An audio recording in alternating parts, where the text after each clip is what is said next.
परमहंसाय स्वादित चरण कमल चिन्ह मकरंदाय भक्तजन मानस निवासाय श्री रामचंद्राय नमः।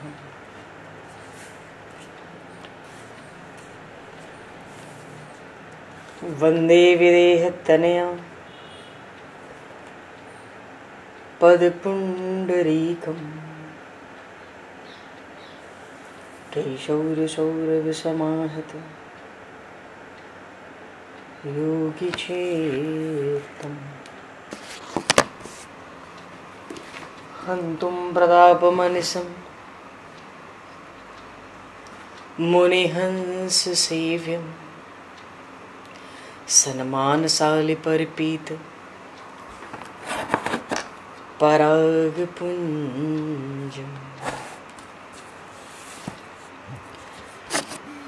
यत्र यत्र रघुनाथ कीर्तनं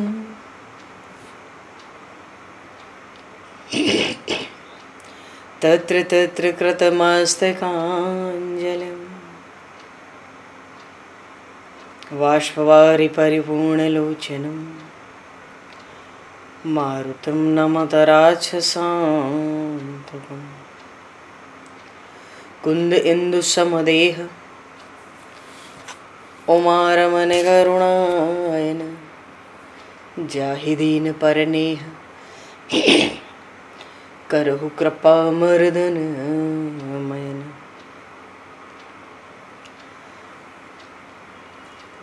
प्रहलाद नारद पराशर पुंडरीक व्यासे अम्बरीश शुक शौनक भीष्म दालभान रुक्मांगद अर्जुन वशिष्ठ विभीषणादीन एतानहं परम भागवतान् नमामि।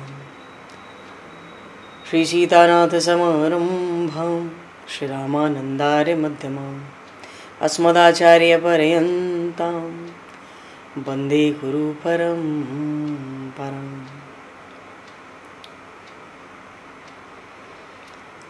वर्णानामर्थसङ्घानां रसानां छन्दसामपि मङ्गलानां च कर्तारौ वन्दे वाणी विनायकौ।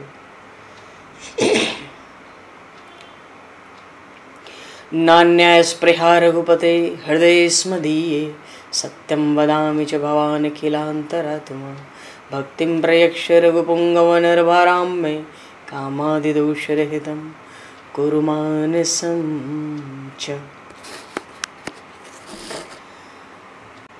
भक्त भक्ति भगवंत गुरु चतुर्नाम वपु एक तिनके पद वंदन के नाशहि विघ्न अनेक।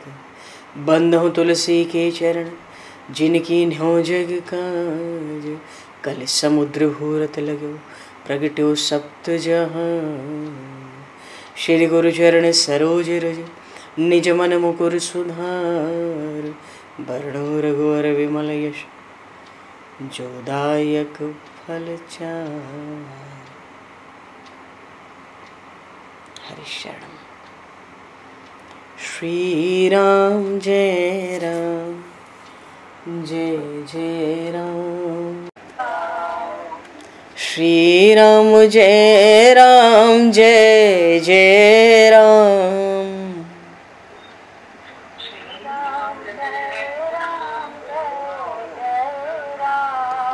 श्री राम जय राम जय जय राम।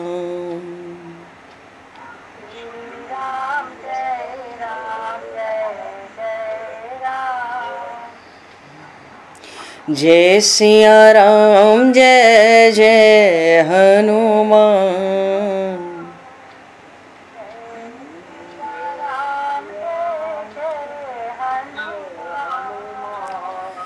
श्री गुरु रामानंद भगवान।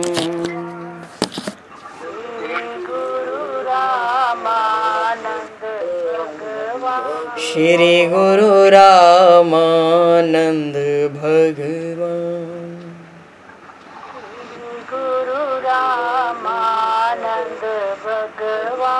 श्री राम जय राम जय जय राम।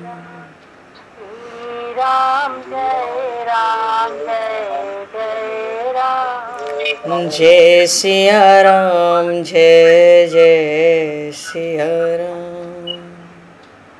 जय सिया राम जय जय सिया राम। जय सिया राम जय जय सिया राम। जय सिया राम जय जय सिया राम। बोली सियावर रामचंद्र भगवान की जय। संपूर्ण राम दरबार की जय। श्री अवध मिथिला धाम की जय। श्री बांके बिहारी लाल की जय। 84 कोस ब्रजमंडल धाम की जय। श्री रामचरितमानस जी महाराज की जय। श्रीमन्नाम महाराज की जय। श्री पंडरीनाथ भगवान की जय। कली पावन अवतार गोस्वामी तुलसीदास जी महाराज की जय। सब संतन की जय, सब भक्तन की जय, समस्त वैष्णवन की जय, समस्त पूर्वाचार्य चरणन की जय, समस्त संप्रदाचार्यन की जय। श्री सद्गुरुदेव भगवान की जय। गंगा मैया की जय, जमुना मैया की जय, सरजू मैया की जय, गौ माता की जय, तुलसी माता की जय, पृथ्वी माता की जय, एकादशी महारानी की जय। जय जय श्री सीताराम, जय जय श्री राधेश्याम। नमः पार्वती पते हर हर महादेव। हरि शरणम। अनंत कोटि ब्रह्मांड नायक सर्वेश्वर पूर्ण परात्पर ब्रह्म असंख्य कल्याण गुणगण लय भक्तवांक्षा कल्पतरु शरणागत वत्सल भक्त वत्सल दीनबंधु दया सिंधु श्री कौशल्या आनंद वर्धन श्री दशरथ नंदन श्री जानकी कंठभूषण भगवान श्री सीताराम जी महाराज की असीम कृपा करुणा से श्री हनुमान जी महाराज की परम पावन भावमयी सन्निधि में महापुरुषों की भावमयी उपस्थिति में एवं आप सभी श्रद्धालु भक्त वैष्णवों की मंगल सन्निधि में मानव जीवन का सर्वोत्कृष्ट फल भगवत गुणगान भगवत कथा का आनंद हम सभी श्री राम कथा के माध्यम से प्राप्त करने जा रहे हैं। सर्वप्रथम आप सभी भक्त जनों के श्री चरणों में भगवत भाव से सादर वंदन सादर नमन। आप सभी को यथा योग्य जय सिया राम, जय जय श्री राधे, हरि श्याम, जय श्री राम।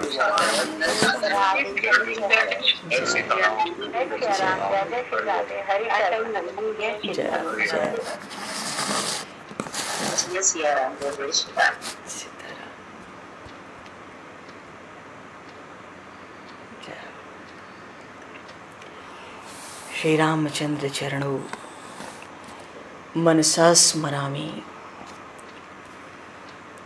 श्री रामचंद्र चरणों वचसा गृणामि। श्री रामचंद्र चरणों सरसा नमामि। श्री रामचंद्र चरणों शरणं प्रपद्ये। माता रामो मत्पिता रामचंद्रः, स्वामी रामो मत्सखा रामचंद्रः, सर्वस्वं मे रामचंद्रो दयालुर्, नान्यम जाने नैव जाने न जाने। मंगलम कौशलेन्द्रस्य महनीय गुणालये चक्रवर्ती तनुजाय सार्वभौमाय मंगलम। रामं रामानुजं सीतां भरतं भरतानुजं सुग्रीवं वायुसूनं च प्रणमामि पुनः पुनः। नमोस्तु रामाय सलक्ष्मणाय दिव्यै च तस्मै जनकात्मजाय। पूर्व प्रसंग में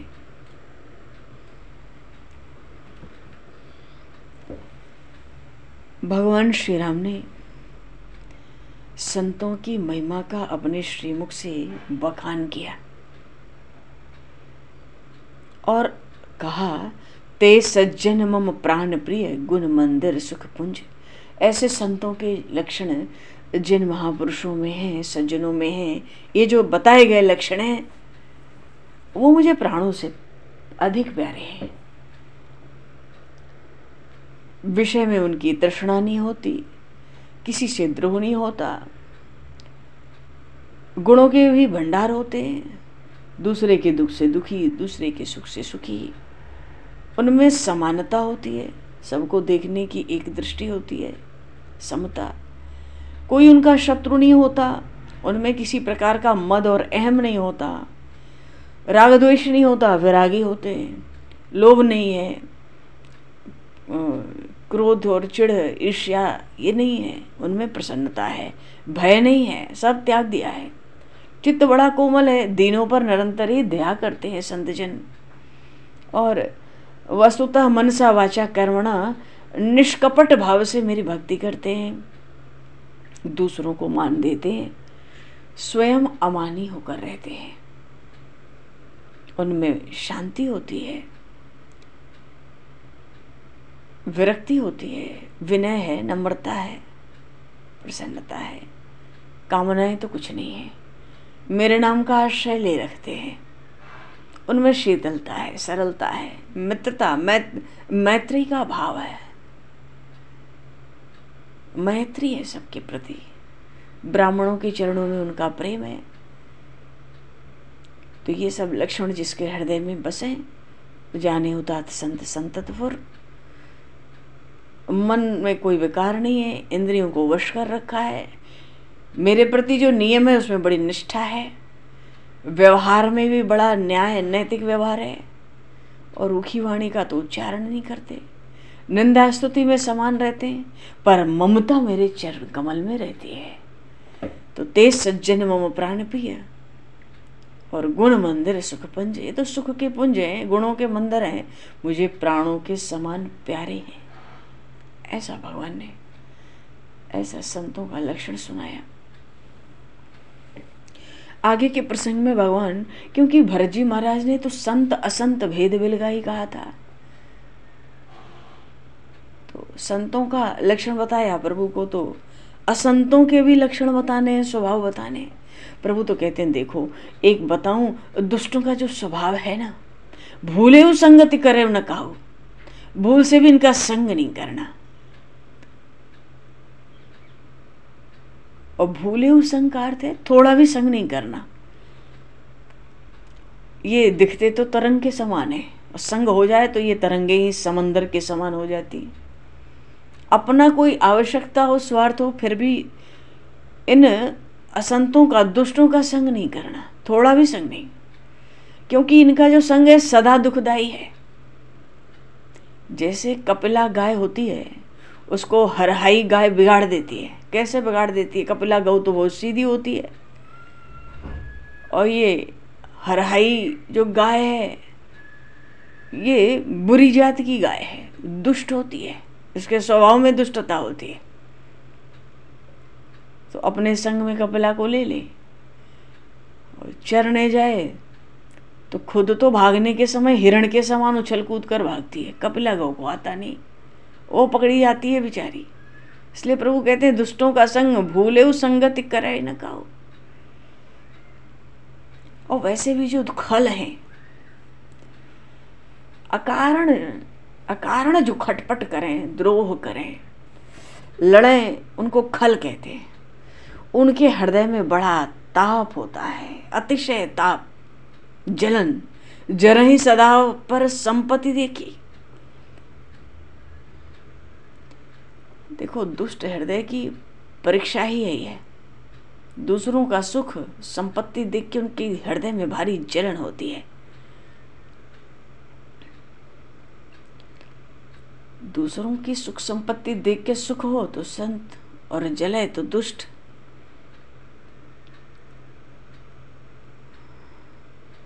जहाँ कह निंदा सुनहि पराई, हर्षहि मन परि निधि पाई।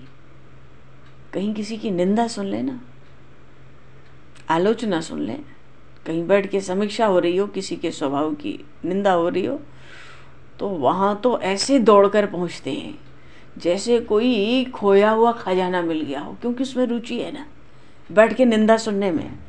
अरे उसकी चार बात हो रही है, सुनो। जहाँ का निंदा सुनाई पराई। और भगवान के भक्तों नाम परायण होते हैं। यहाँ प्रभु कहते हैं काम क्रोध मद लोभ परायण। काम में तो वासनाएं होती हैं।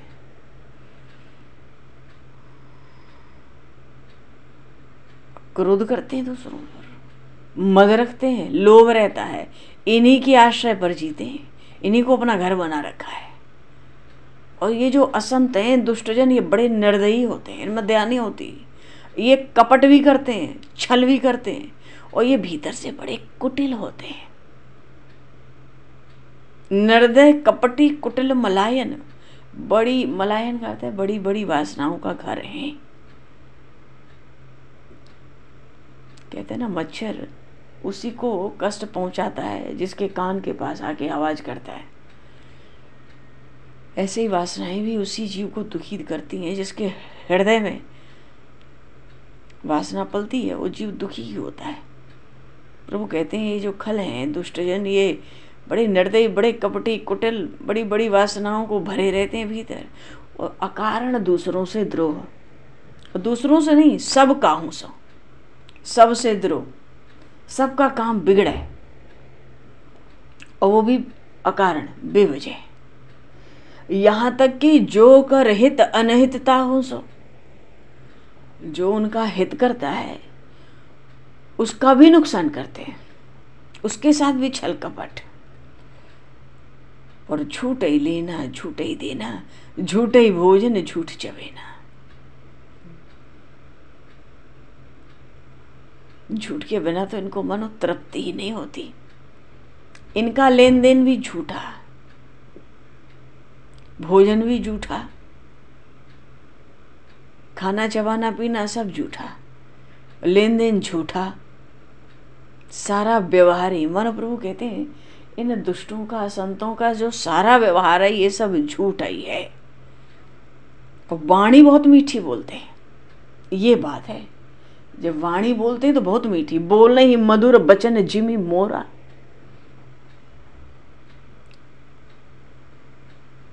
हृदय में बड़ी भारी कठोरता होती है, पर वाणी कैसी बोलते हैं, बहुत मधुर। अब मोर जो होता है, वाणी इसकी कितनी मीठी लगती है, मोर की आवाज बड़ी बढ़िया लगती है। पर भोजन क्या है मोर का, सर्प। विषैले सर्पों का भोजन करते हैं मोर, पर वाणी कितनी मधुर होती है। ऐसे प्रभु कहते हैं ये जो असंत हैं, दुष्टजन हैं, बोल ही मधुर बचन जिमी मोरा, और खाई महा आई हृदय कठोरा।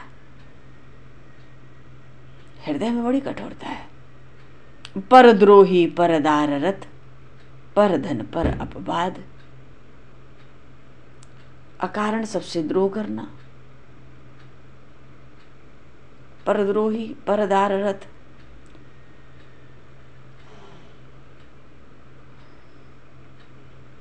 और पर धन, दूसरों का धन, दूसरे की स्त्री, दूसरे से द्रोह, झूठा व्यवहार। प्रभु कहते हैं ये सब असंतों के लक्षण हैं। पर प्रभु कहते हैं उनको मनुष्य मत समझो, उनका आकार मनुष्य सा है, ठीक बात है। ते नर पामर पाममय देह धरे मनुजाद।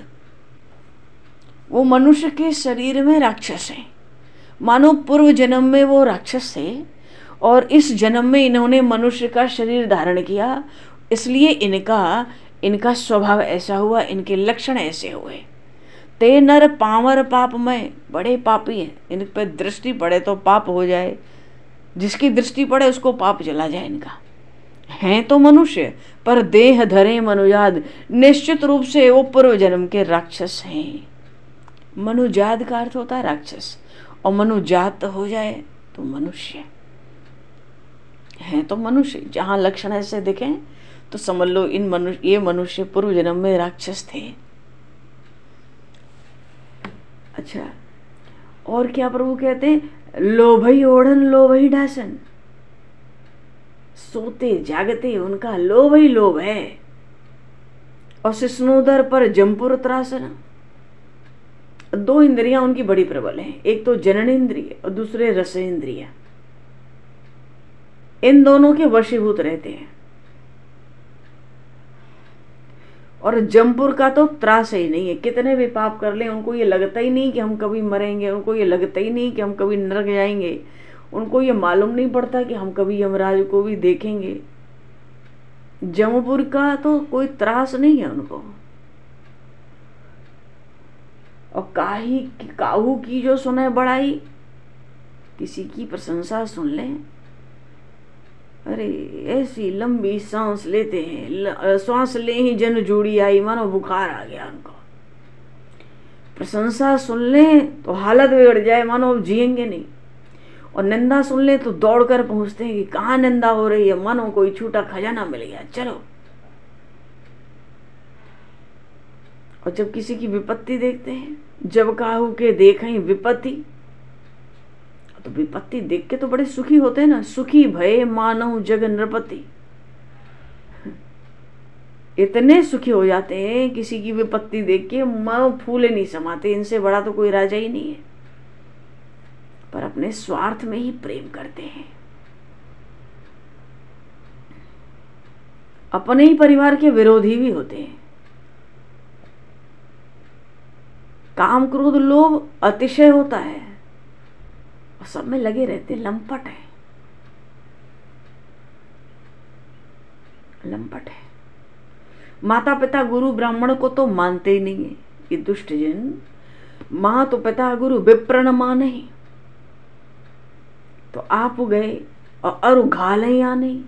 प्रभु कह रहे हैं भरतलाल, ये स्वयं तो नष्ट होते हैं, जो इनके संग में रहते हैं ना उनको भी नष्ट कर देते हैं। मोह इतना भीतर रहता है कि सबसे द्रोह इनका सहज स्वभाव बन जाता है। उनको संतों का संग, भगवान की कथा कभी भाती नहीं। संत संग हरि कथा न भावा। इनको सत्संग, भगवत कथा ये कभी भाती नहीं। दुर्गुण के तो सिंधु है, बुद्धि बड़ी मंद है और बड़े कामी है। अवगुण सिंधु मंदमति कामी। वेद विदूषक होते हैं,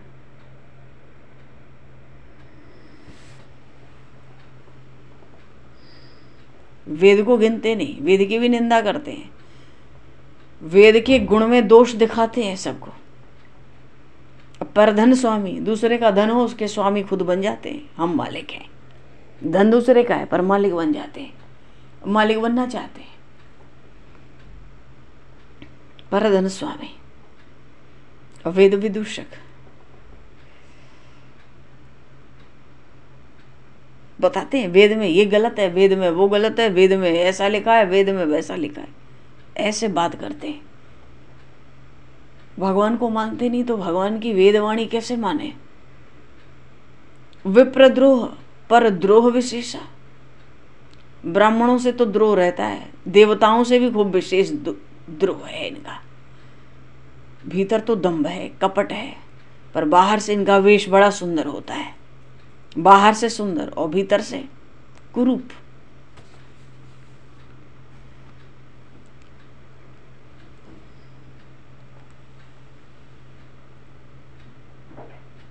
भगवान कहते हैं कि देखो ऐसे अधम मनुज खल कृतजुग त्रेता माही। ऐसे जो अधम मनुष्य हैं, दुष्ट मनुष्य हैं, वो कृतयुग और त्रेता, सतयुग और त्रेता में तो थे ही नहीं। ये जो दुष्टों के लक्षण प्रभु ने बताए, प्रभु कहते हैं त्रेता में और सतयुग में तो ये नहीं थे, बिल्कुल थे ही नहीं ऐसे लोग। पर द्वापर कछुक वृंद बहु होई हैं कलिजुग माहे।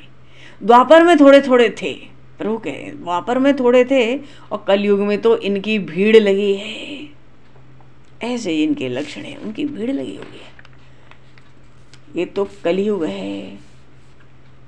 इसलिए प्रभु ने अपने भाइयों को शिक्षा दी, परहित सरिस धर्म नहीं भाई, पर पीड़ा सम नहीं अधमाई। दूसरों का कल्याण हो, मंगल हो, हित हो, इससे बड़ा कोई धर्म नहीं है। और दूसरों को हम कष्ट पहुंचावें, पीड़ा दें, ये तो अधमता है। ऐसे ही जीव अधम कहलाता है जो दूसरों को पीड़ा दे, कष्ट पहुंचावे।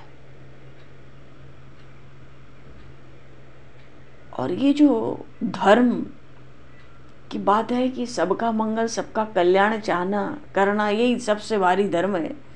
तो वेदों में ये इस बात का निर्णय हो चुका है, निर्णय सकल पुराण वेद कर। और मनुष्य शरीर धारण करके जो दूसरों को पीड़ा देते हैं, नर शरीर धरिजे नर पीरा, करहि तिसहि महाभव वीरा। मनुष्य शरीर धारण करके जो दूसरों को पीड़ा देते हैं, ऐसा करके उनको महाभव सिंधु में बड़ा भारी दुख उठाना पड़ता है। तो मनुष्य जो पाप करता है वो मोह के कारण करता है। करहि मोग बस नर अघ नाना, तरह तरह के भांति भांति के पाप मनुष्य करता है मोह के कारण। क्यों? उसको अपना स्वार्थ दिखता है, उसके स्वार्थ की पूर्ति होनी चाहिए। स्वार्थ है तो मोह तो है ही। स्वार्थ की पूर्ति में जहां जहां बाधा आवे तो पाप शुरू होता। क्या है? परलोक नष्ट हो जाता है। अरे संसार में भी बहुत कष्ट उठाना पड़ता है। अपने स्वार्थ की पूर्ति के लिए जो दूसरों को कष्ट देते हैं, उनको, उनका परलोक तो नष्ट होता है, इस संसार में भी उनको बहुत कष्ट उठाना पड़ता है। और जो ऐसे दुष्ट जन हैं, प्रभु कहते हैं काल रूप तिन कर्म है भ्राता, मैं तो उनके लिए साक्षात मृत्यु के स्वरूप में हूं। उनके शुभ और अशुभ जितने कर्म हैं सबका फल मैं देता हूं उनको। फल स्वरूप तो भगवान है, शुभ अशुभ कर्म जीव करता है, प्रभु उसका फल देते हैं। काल रूप तिन कर्म है भ्राता, दुष्टों के लिए तो साक्षात काल हूं, मृत्यु हूं। राजा कंस ने जब मथुरा में भगवान श्री कृष्ण बलराम को देखा तो प्रभु श्री कृष्ण का स्वरूप देखकर कंस को लगा कि ये तो साक्षात काल है। बड़ी पीड़ा दी थी इसमें माता देवकी महात्मा वसुदेव को। तो जो दुष्ट होते हैं, राक्षस होते हैं, वो प्रभु को सहज ही काल रूप में देखते हैं, मृत्यु के रूप में। इसलिए भगवान कहते हैं कि जो बड़े सयाने हैं ना, ऐसा विचार करके भज ही मोह संसृत दुख जाने, इस जगत को दुख रूप समझ के, दुख रूप अनुभव करके मेरे ही भजन करते हैं फिर। और फिर तो त्याग ही कर्म शुभाशुभ दायक। अशुभ कर्म क्या है? जो निषिद्ध कर्म है। शुभ कर्म क्या है? जो काम्य कर्म है। पर जो भक्तजन होते हैं शुभ अशुभ सब कर्मों को त्याग देते हैं और भज ही मोह सुर नर मुनि नायक, मेरा ही भजन करते हैं। यहां पर भगवान ने देखो अपनी वाणी से स्वीकार किया कि काल रूप तिन कर्म है भ्राता, मैं उनके मृत्यु स्वरूप काल स्वरूप हूं, मानो मैं ही अविनाशी परमात्मा हूं। और ये भी तो कह दिया भज ही मोहि सुर नर मुनि नायक। तो भगवान का भजन केवल मनुष्य नहीं करते, सब करते हैं, देवता भी करते हैं, बड़े बड़े ऋषि महर्षि ब्रह्मर्षि योगी परमहंस सब करते हैं। तो सब संतों के लक्षण और असंतों के लक्षण व्यवहार स्वभाव बताकर प्रभु कहते हैं संत असंतन के गुण भाके, ते न परहि भव जिन लख राखे। ये जो संत और असंत के हमने लक्षण बताए, जो इनके गुणों से, इनके लक्षणों से ठीक से परिचित हो जाए, केवल परिचित होने मात्र से भव सिंधु में नहीं पड़ेंगे। ते न परहि भव जिन लख राखे, जिन्होंने इन लक्षणों की अलग अलग पहचान कर ली, ये संत का लक्षण है, ये खल का लक्षण है, वो भव सिंधु में इतना लक्षण समझकर भी नहीं पड़ते। इसलिए सुन हुतात माया कृत गुण अरु दोष अनेक, गुण यह उभय न देखिए, देखिए सो अविवेक। मायाकृत जो गुण दोष हैं, इनकी गिनती तो हो नहीं सकती है। अरे इसी से तो प्रपंच रचा गया है। ये जो संसार की रचना है, ये गुण और दोष की ही तो रचना है। ब्रह्मा जी ने सृष्टि रची, गुण और दोष दोनों मिला दिया, दोनों से सृष्टि बनी।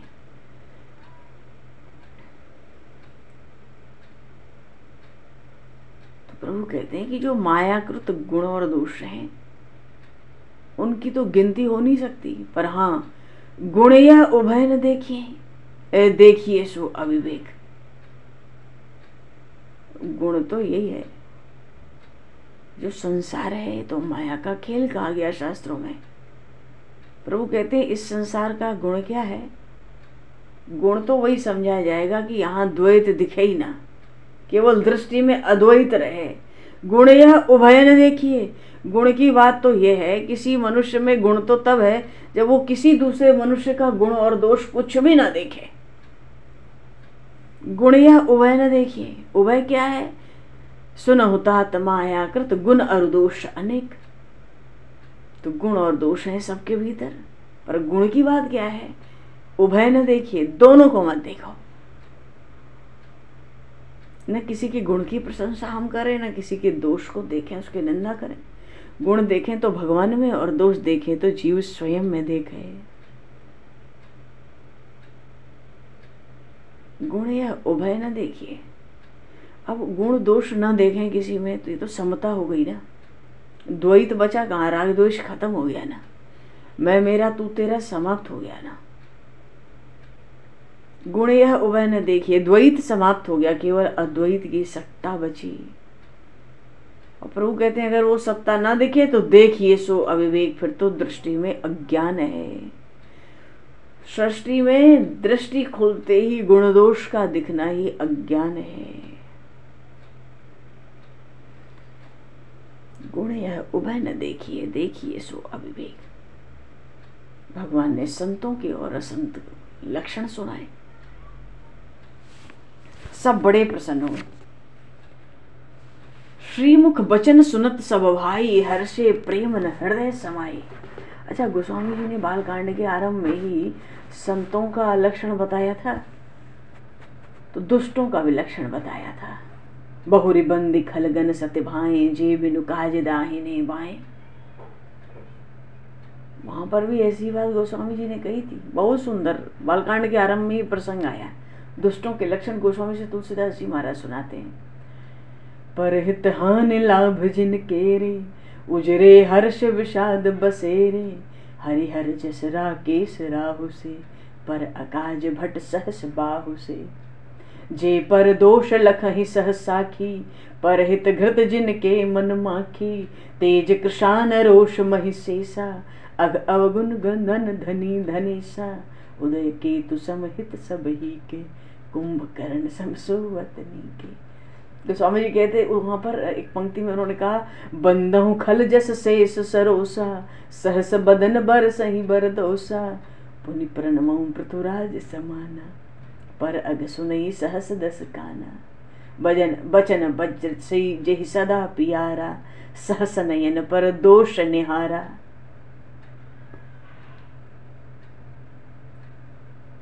बड़ी सुंदर बात वहां पर कही गोस्वामी जी ने, जब वंदना की संतों की या संतों की। वहां पे गोस्वामी जी ने कहा, बंदो संत असज्जन चरना। संत हो चाहे असंत हो, हम तो सबके चरणों की वंदना करते हैं। दुखप्रद उभय बीच कछु बरना, दोनों ही दुख देने वाले हैं, दोनों में एक समानता है। जो स्वामी जी ने कहा संत और असंत में एक समानता है, क्या? दोनों दुख देते हैं। महाराज दुख कैसे देते हैं? अरे संत जब बिछुड़ते हैं तो दुख देते हैं, और असंत जब मिलते हैं तो दुख देते हैं। प्रसंग है ना, कुमति सुमति सबके जिए रहे।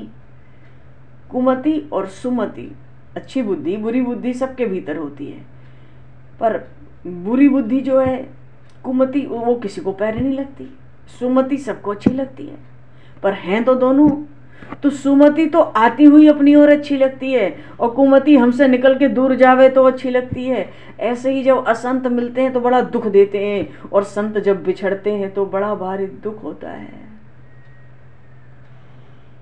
एक राजा थे, उनका भी नाम संभवतः पृथ्वीराज था। उनके गुरुजी आए थे राजभवन में, कई दिन रह गए। अब राजा का इतना प्रेम था गुरुदेव में, जब जाने की वो थोड़ी भी चर्चा करते, बार बार चरण पकड़ के राजा रोक लेते। पर कितना रोकेंगे? एक दिन गुरुजी चलने को तैयार हुए। पता पड़ गई गुरुजी कल निकलेंगे। राजा को इतना कष्ट इतनी बार रुक चुका है, ज्यादा ढिठाई भी तो गुरुजनों से ठीक नहीं है। पर राजा को तो लगता था कि प्राण मेरे निकल क्यों नहीं जाते, गुरुजी निकले उसके पहले प्राण निकल जाए।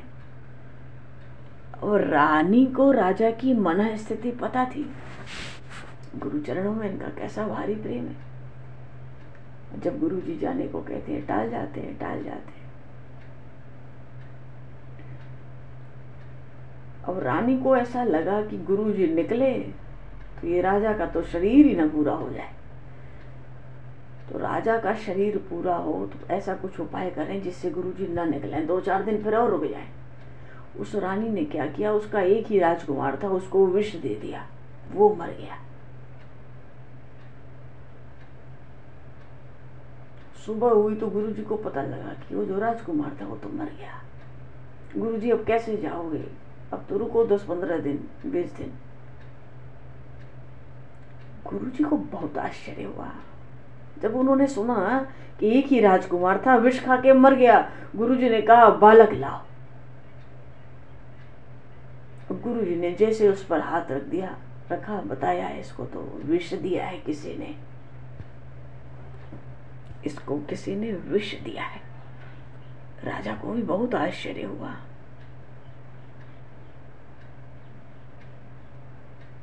रानी सोची क्या बात खुल जाए तो गुरुजी के एकांत में बता दिया जाए। रानी ने झट अवसर देखकर गुरुजी को एकांत में बता दिया, गुरुदेव मैंने अपने इकलौते पुत्र को विष दिया। गुरुजी को बहुत आश्चर्य हुआ, तूने ऐसा क्यों किया? महाराज मैंने सोचा कहीं आपके जाने से राजा की मृत्यु हो गई तो सारी प्रजा अनाथ हो जाएगी, और राजा रहेंगे तो पुत्र तो दूसरा भी उत्पन्न हो सकता है। राजा को कुछ और दिनों का जीवन मिल जाए, इस नाते मैंने पुत्र को विष दिया।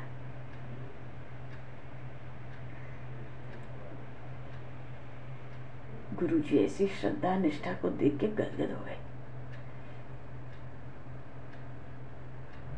बोले अब जाऊंगा नहीं, अब यहीं रहा करूंगा, जहां विशेष आवश्यकता होगी यहीं से जाऊंगा, और 2-4-10 दिन महीने में मैं यहीं लौट आऊंगा। अब मैं अपना स्थान ही यहीं बना लूंगा तुम्हारे राज्य में। राजा बहुत प्रसन्न होगा, चरणों में नमन करता है। गोस्वामी जी कह रहे हैं बालकांड में, बंदों संत असज्जन चरणा, संत असंत दोनों के चरणों की वंदना है।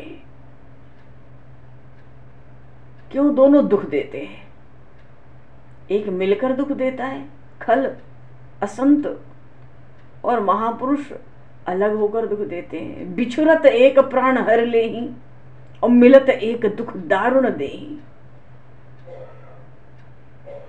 एक तो बिछुड़ते ही मानो प्राण निकल जाए, एक मिल जाए तो दारुण दुख हो जाए। फिर भी होता क्या है कि गुण अवगुण जानत सब कोई, जो जही भाव निकते ही सोई। गुण अवगुण समाज में, संसार में अच्छा बुरा तो सब जानते हैं, फिर भी जिसको अपनी भावना से जो अच्छा लगता है वो वही करता है। भलो भलाई पहलही लहे निचाई नीच, सुधा सरारी अमरता गरल सरारी नीच। तो ये जो दुष्टों का जो गुण है ना, इनके जो पाप हैं, जो अवगुण हैं, ये भी अपार हैं। जैसे साधुओं के गुणों की कथा अपार होती है, संतों के गुणों की कथा अपार है, तो दुष्टों के पाप और अवगुण की कथा भी अपार होती है।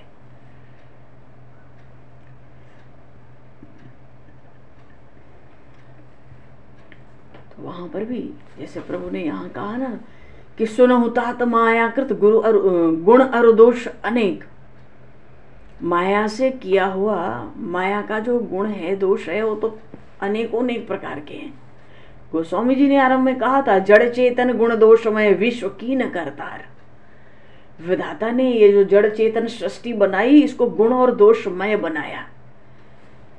जड़ चेतन गुण दोषमय विश्व की न करतार।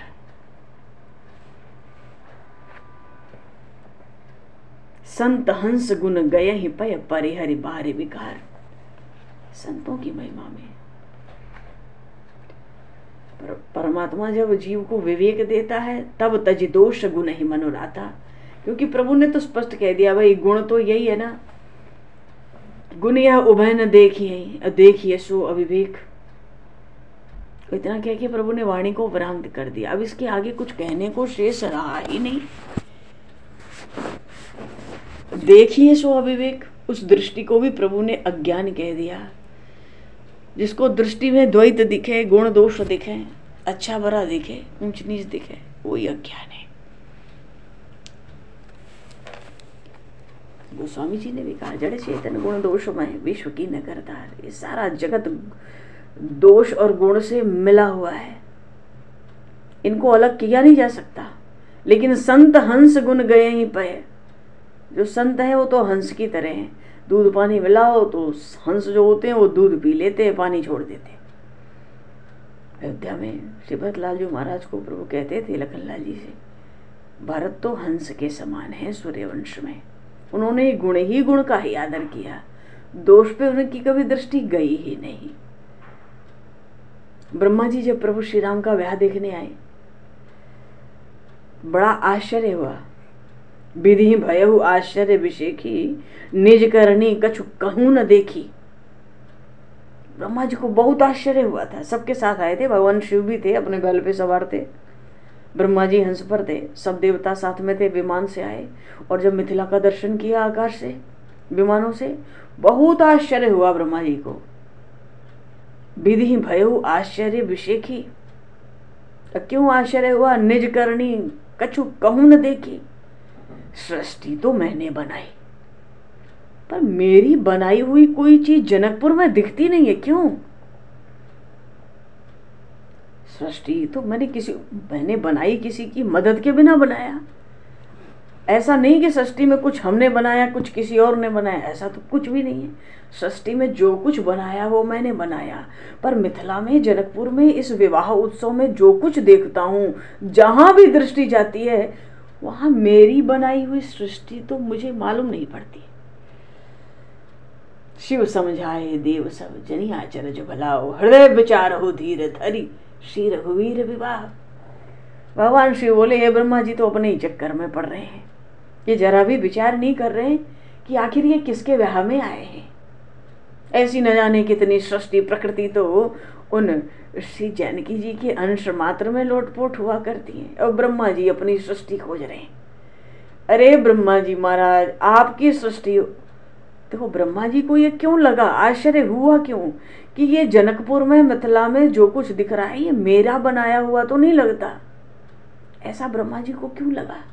क्योंकि ब्रह्मा जी ने जो सृष्टि बनाई है, जड़ चेतन गुण दोषमय विश्व की करतार, उस विधाता ने जड़ हो चाहे चेतन, हर जगह कुछ गुण है, कुछ दोष है। लेकिन यही ब्रह्मा जी जब मिथिला में आए थे ब्याह देखने, इनको केवल गुण ही गुण दिखे थे। सृष्टि में जो दोष इन्होंने बनाए थे हर जड़ चेतन में, वो दिखाई नहीं था। तो इनको बड़ा भारी आश्चर्य हो गया ना, ये गुण ही गुण की सृष्टि है, दोष तो है ही नहीं। ये क्या है? ये तो हमने बनाई नहीं। हमने बनाई नहीं तो कहां से सृष्टि बन गई? सृष्टि तो हमने बनाई है, वो अधिकार तो प्रभु ने हमें दिया है। भगवान शिव देखे कि ये तो भारी चक्कर में पड़ जाएंगे, और सृष्टि क्रम से देखें तो भगवान शिव के पिता लगेंगे ब्रह्मा जी, उनकी आत्मज कहलाए। सृष्टि क्रम की बात है।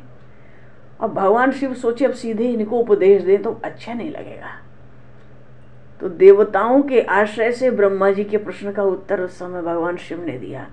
शिव समझाए देव सब जन आचर्य भुलाओ, इस आश्चर्य के भुलावे में मत पड़ो, हृदय विचार हो धीर धरी, सिय रघुवीर विवाह।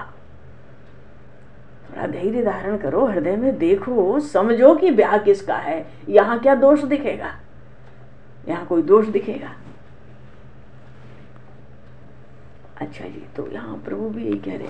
तो बात यही आई, भगवान ने अंत में यही कहा कि हे भरत सुनहु तात मायाकृत गुण और दोष अनेक। माया से के द्वारा रचे गए जो सृष्टि है उसमें जड़ हो चाहे चेतन हो, गुण दोष सब जगह है। पर गुण क्या है?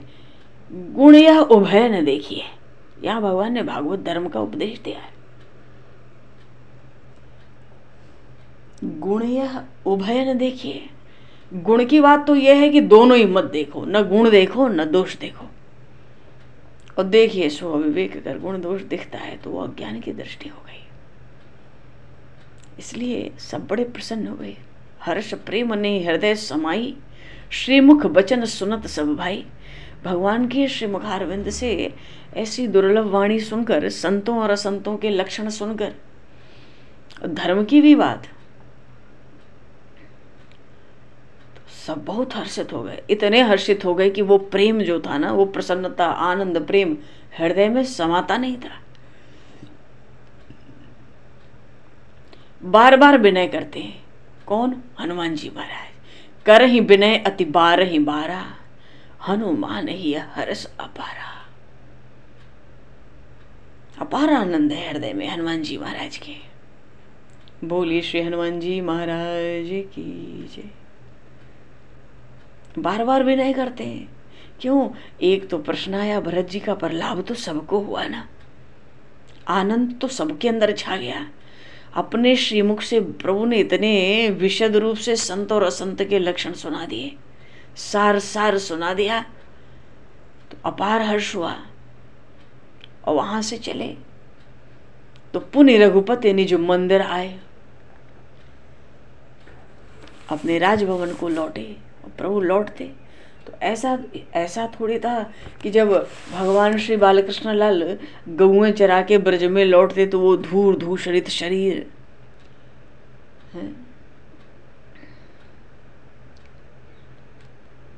उसकी शोभा गोपियां कोई तिलक करती, कोई आरती उतारी, कोई पधराती, उनको बिठाती, कोई माखन पवाती, कोई छाछ पिलाती। जगह जगह रुकते हुए प्रभु खूब दर्शन दे के सबको तृप्त करते हुए संध्या के समय माता यशोदा के पास पहुंचते थे। तो भगवान भी उपवन बाग बगीचे में घूमते, और जब राजभवन की ओर बाहर से लौटते तो उनके मुखारविंद की छवि को देख देख के अवधपुर वासी बार बार हर्षित होते, गदगद होते।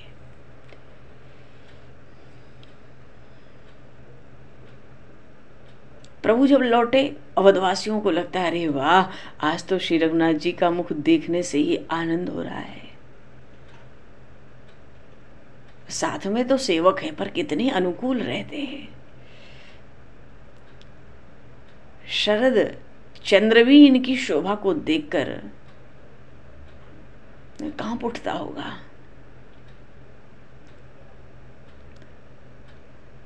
प्रभु के होठ लाल लाल है, बड़ी मधुर मुस्कान है।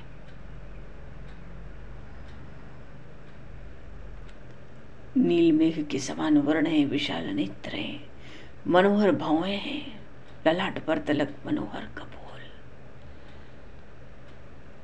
बड़ी सुंदर अनुपम छवि है, कहीं उपमा नहीं है।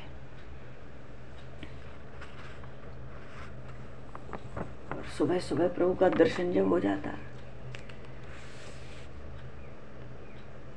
अवधवासी तो अपने अपने चित्त को कहते थे, ए मेरे चतुर चित्त, तू तो प्रातः काल होते ही श्री रघुनाथ जी के मुख की शोभा को निहारा कर। तो उनके दर्शन से तेरे नेत्र निर्मल, सफल और शीतल हो जाएंगे। भगवान का जो विशाल तिल भाल है ना, ललाट, उस पर धनुष के समान भ्रिकुटियां हैं, उनके बीच में तिलक की मनोहर रेखा होती है।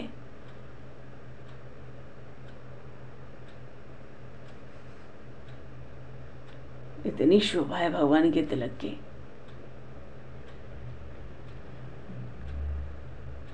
भगवान के नेत्र जब बंद होते हैं,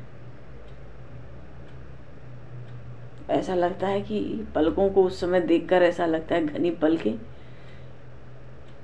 कमल के लोभ से भौरे जो हैं शैया बनाकर लेटे हुए हैं, शयन कर रहे हैं। क्या काली घुंघराली हल्के हैं कपोलों पर, बहुत आनंद है। तो कानों में, भुजाओं में, मूल भाग तक लटकते हुए स्वर्ण के कुंडल होते थे। अधर खूब लाल लाल, दंतावली बड़ी सुंदर, हास्य तो कितना मनोहर, कितना मधुर, कहा नहीं जा सकता।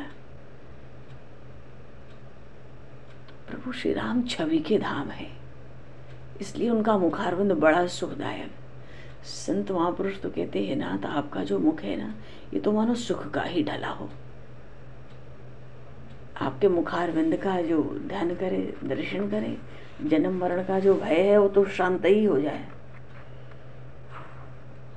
अच्छा, भगवान की जो भुजाएं हैं बड़ी विशाल भुजाएं, उसका स्मरण हो तो संसार समुद्र जो कि बहुत दुर्गम कहा जाता है, वो संसार समुद्र भी सुगम हो जाता है। तो सुगम हो जाने का अर्थ क्या है? फिर तो उस भव सिंधु को कोई लांघ जाता है ऐसे ही, या कोई थाप से पार कर लेता है। वो भुजाएं भी ऐसी शोभा पाती हैं। अरे उन भुजाओं की वेद पुराण से शारदा और सुखदेव भी बड़े स्नेहपूर्वक सराहना करते हैं। वो प्रभु तो अपने शरणागत दीन और प्रणत जीवों को अभय पद देकर अंत तक उसका निर्वाह करते हैं। ऐसी भगवान की भुजाएं हैं। भगवान की वे भुजाएं अपने दासों पर सदा से छाया करती हैं, सदा से ही छाया करती आई हैं, अब भी करती हैं, आगे भी करती रहेंगी। भगवान की इन्हीं भुजाओं ने रावण था ना, जो जिसने तीनों लोगों को विवश करके जितने लोकपाल थे सबको व्याकुल कर दिया, भगवान की इन्हीं भुजाओं ने उस रावण के नाकों चने चबवा दिए, मारा गया।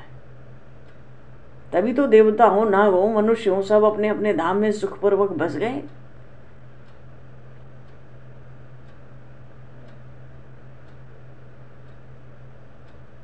भगवान की भुजाओं की भी बड़ी महिमा। हमेशा तो धनुष बाण धारण किए रहते हैं।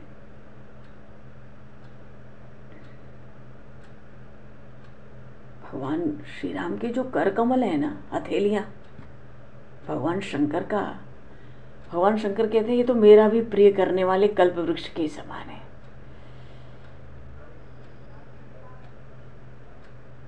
तो भगवान का जो महामनोहर और महामंगलमय शरीर है, उंगलियां कितनी मनोहर है, तो रोम कैसे है, नख कैसे है, नखमणि चंद्रिका। प्रभु के श्रीअंग की छाया भी कैसी होती है, अत्यंत सुंदर, हृदय में आनंदित करने वाला।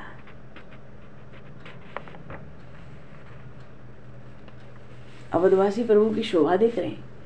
उपवन में गए, बड़ी देर से आए भ्राताओं के साथ, और भगवान के चरण कमल सब कामनाओं को पूर्ण करने वाले मनोहर चरण कमल ऐसे हैं मानो साक्षात तीर्थराज होकर विराजमान हो।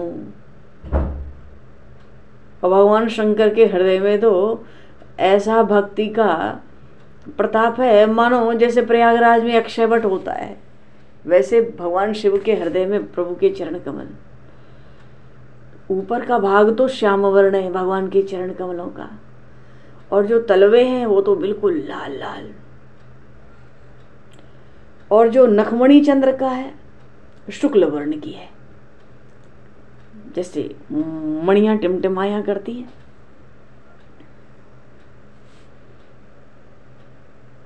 और भगवान के तालुओं में अंकुश वज्र कमल ध्वजा के चिन्ह है। उसी में तो देवता साधुजन सब स्नान कर रहे हैं बैठ के उन्हीं चरणों के तीर्थ में। और मुनियों के जो प्रसन्न चित्त हैं, भगवान के चरण कमल तो मनोहर निवास स्थान है ना, ऐसे मुनियों के प्रसन्न चित्त में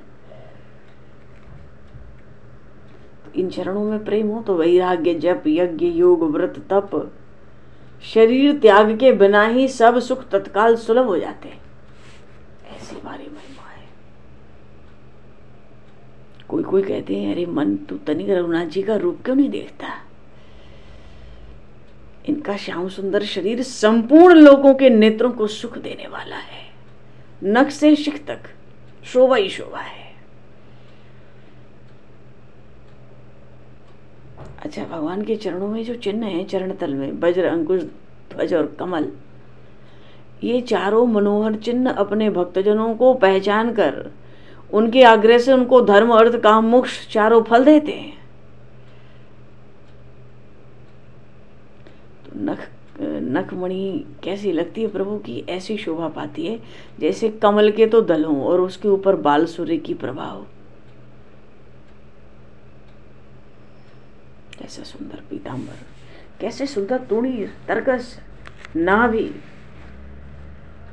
वक्षस्थल पर भृगु जी का चरण चिन्ह, मोतियों के हार, केसर का लेपन, क्या शोभा है। विशाल भुजाओं में प्रभु मनोहर धनुष बाण धारण कर लेते हैं। महामूल्यवान कंकड़ हाथों में है, केयूर, और जो दुकूल है, उत्तरी है, वो तो बिजली की भी छटा ले ले।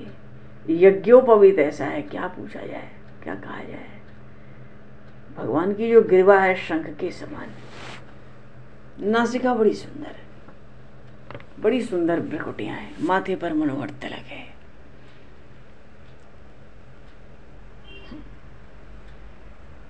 सिर पर मस्तक पर सोने का रत्न जड़ित मुकुट है, बड़ी कांतिमय मणियां जड़ी हैं। अरे एक जगह तो गोस्वामी जी ने कहा कि सूर्य कुल के सूर्य भगवान राम की छवि। कोई कवि क्या कहेगा, सुखदेव भी क्या कहेंगे, अरे वो महादेव और शेष भी नहीं कह सकते। अतुलित, अत्यंत अतुलित छवि, एक एक मनोहर अंग में तीनों लोकों की सुंदरता एकत्र करके मानो रखी गई हो।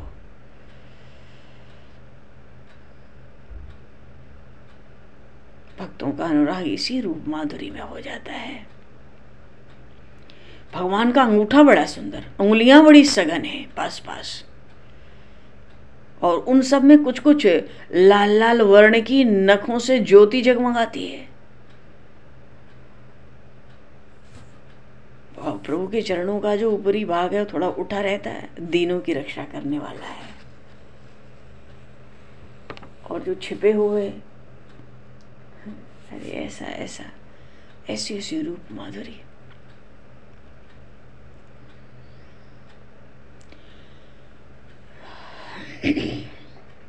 बोलिए श्री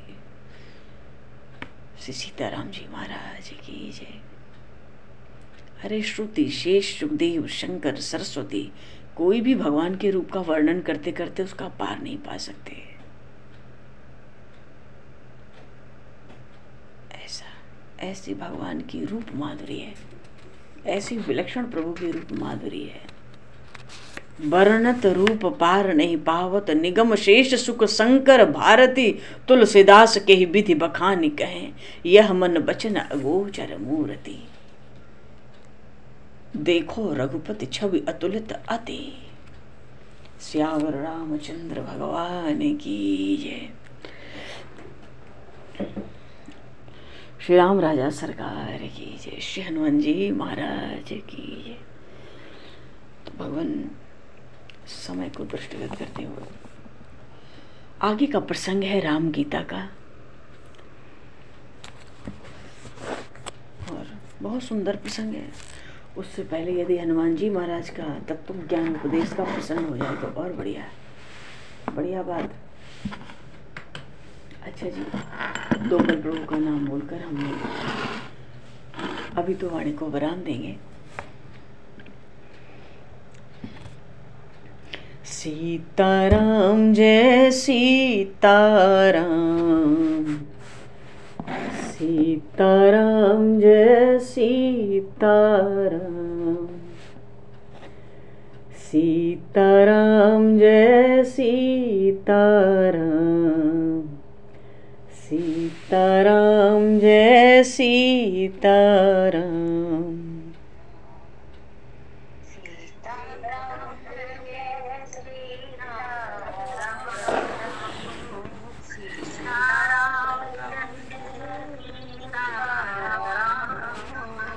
सीताराम जय सीताराम,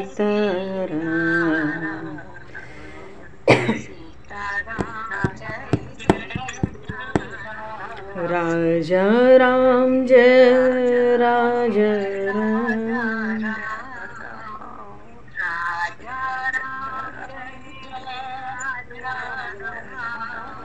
श्री राम जय जय राम, श्री राम जय सीता राम जय सीता राम,